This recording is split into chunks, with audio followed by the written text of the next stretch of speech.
In Wired's Why the Tech Community Hates Feminists, Alice Marwick asserts that the existence of feminist contrary comments in comment sections of articles, of feminist articles, is evidence that feminism is needed. Let me explain something, Miss Marwick. If feminism is situated in the realm of reason, then feminism very much is open to counter-arguments. In fact, feminism should invite counter-arguments, as logical arguments are the currency of the realm of reason. Your assertion that the existence of counter-arguments constitutes some sort of violation that must be stamped out by more feminism is proof that feminism isn't within the realm of reason. It is in fact akin to an ideology, a belief system, or an opinion. So what you're essentially saying is that if there exists any opposition to your belief system, that's evidence that your belief system needs to be pushed even harder. Where have we heard this before? What Miss Warwick apparently thinks the situation is that she sits on high and decides for everybody what they think. Well, here's the thing. Again, either feminism is situated in the realm of reason, in which case it's open to counter-argument, or it's situated in the realm of belief, in which case Miss Warwick doesn't get to decide what other people believe. Now, what's fascinating to me is Miss Warwick is playing the victim here. A person who is paid to write an article in an established news outlet is complaining that there is opposition to her opinion. Any opposition at all. She can't see how advantaged and privileged she is over the rabble in the comment section. The rabble isn't paid. They aren't respected for their opinions. In fact, they're lucky if they get to actually say their opinions at all, and the editorial staff doesn't put the banhammer down on them or send out the censorship lions.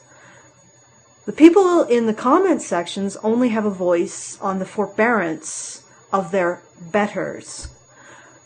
The people who respected Miss Warwick enough to ask and pay for an article on her opinion, the people who pay for these feminist opinionators to opinionate the mainstream media. There are two castes here. The writers of the articles in mainstream media, the feminist opinionators, people who are being paid to write these articles, people who are being asked to write these articles, and the plebeians, the shitheads, the fucktards audience of these articles. Us. I know it must really be hard for her, doing all the work to think for us stupid moron Morlocks, at the same time as having to deal with all of our uppity attitude, what with presuming to have our own thoughts and all. All while she's asserting that our ability to form conclusions different than her own is evidence of her oppression by us. She believes that everyone is obligated to agree with her because she's oppressed, yet the elevation of her own opinion above ours is invisible to her. It's us in the comment section, Miss Marwick. It's us who are cordoned off from the real people who get to think. This is a perfect example of how a threat narrative distorts reality.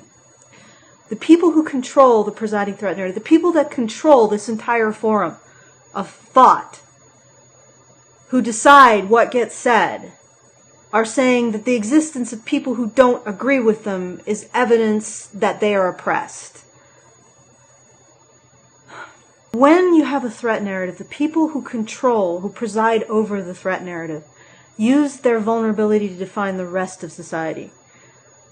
That's how you can get a situation where the people who control a forum for an exchange of ideas are under the incredible belief that they are oppressed by people who just walk in and have a moment to speak and don't say what they want them to say.